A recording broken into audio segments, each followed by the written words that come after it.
Welcome, ladies and gentlemen, to Demons of the Psyche podcast, scripted, narrated, and hosted by Raheem Fender.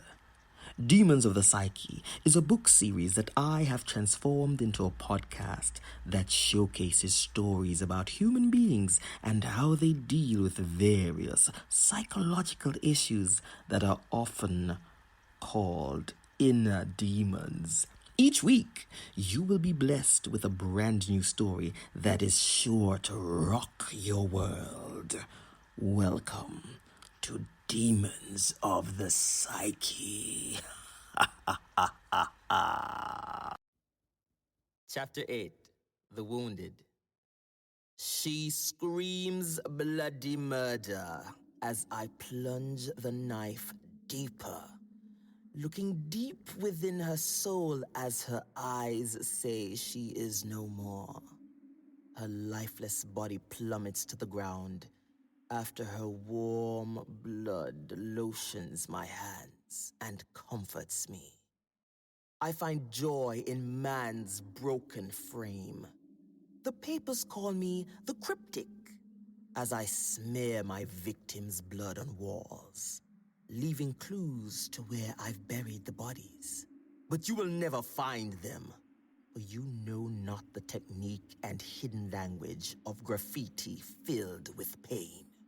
Countless bones tell a tale, countless souls holler and wail, their spirits having not fulfilled their destiny. For I am the breaker of dreams. I take pleasure in making mothers cry, making children fatherless. None will have closure as your loved ones go missing, never to be heard from or seen again. In the day, mild-mannered police officer, no one has a clue that I kidnap children, bury them in my basement, feeding them scraps like the dogs they are. Did your parents ever care for me? While my mother brutally beat me, breaking my spirit. No good for nothing, dog. Every time I see your ugly face, it reminds me of your father and your granddaddy. Oh yes, that's what she said. I remember being so afraid of being abused by my mother. I stayed at the library until it closed, knowing that once I stepped into that house, she would beat me, sometimes half to death, for absolutely nothing. As a child, I wasn't strong enough to fight back, and so took my anger out on creatures smaller than myself. I first started off small, crucifying lizards on fudge sticks. Then I began making traps, capturing rats and dissecting them alive, until slowly graduating to bigger animals, like Mrs. Thompson's adorable cat Fluffy. Winner, dear boy, have you seen my Fluffy? I can't seem to find her. No, ma'am, Mrs. Thompson. I haven't seen Fluffy. I sure hope you find her. But Fluffy was unfortunately flung in the furnace below our house. Poor Fluffy. The taste for hurting living creatures felt so good. I killed over 100 cats and dogs in my neighborhood. The 100th one was a little dog, Benny. Benny belonged to Mr. Smith, who was legally blind and needed him as his aide. He was a friendly dog, very loyal. All the kids loved him, and he loved the kids. They would always go over and pet him, so naturally, he wasn't afraid of me. As you know, all dogs love treats, so I lured him to me with one. Began petting him, stroking his head until he got so comfortable. Good dog, Benny. Who's been a good dog? Then I snapped his neck and flung his body in a nearby sinkhole. Bye-bye, Benny. Don't worry about him. All dogs go to heaven. Poor Mr. Smith was never the same. 2 weeks after they found him dead in his house. Guess the poor man died from a broken heart. People in the town started suspecting me, started calling me the weird kid. But I didn't care because I needed an outlet, a way to take my revenge on my mother. And so it began, my internal war, pouring out on cute puppies and innocent bystanders. But are you really innocent? You left her to beat me every night and said nothing.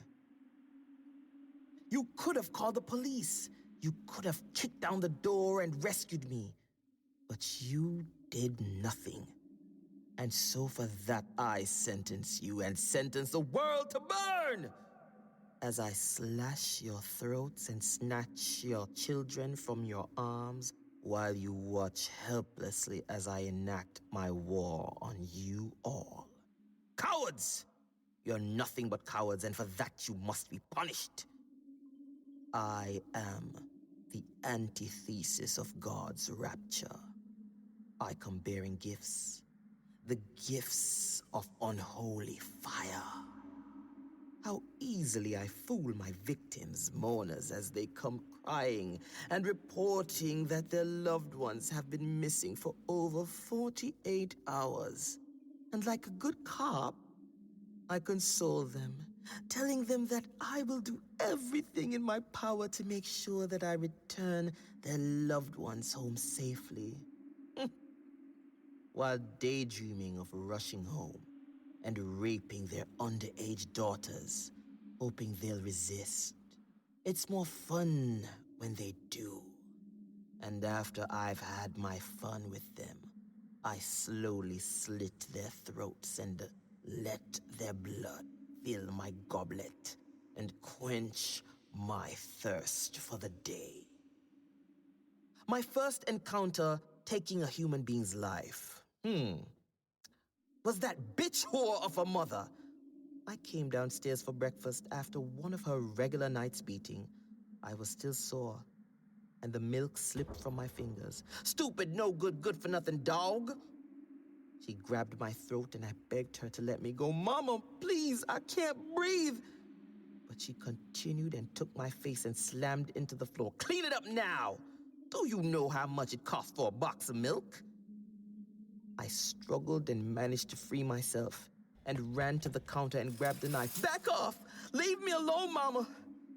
Boy, put the knife down and mind you hurt yourself. I've seen bigger dogs bark and they ain't you. Tears began rolling down my cheeks. I contemplated slitting my own throat. I couldn't kill my mama. Just as I thought, you are as pathetic as your daddy. I should have closed my legs while you were being born. Those are the last words I remember hearing my mama say. After that, everything went black. When I came to, she was on the floor and I was covered in blood. I embraced the blood. I embraced the cold steel, stared at my mother's lifeless body, and tears of joy streamed down my face as I began an uncontrollable laughter, thus spawning the birth of what you see today, Judgment Day.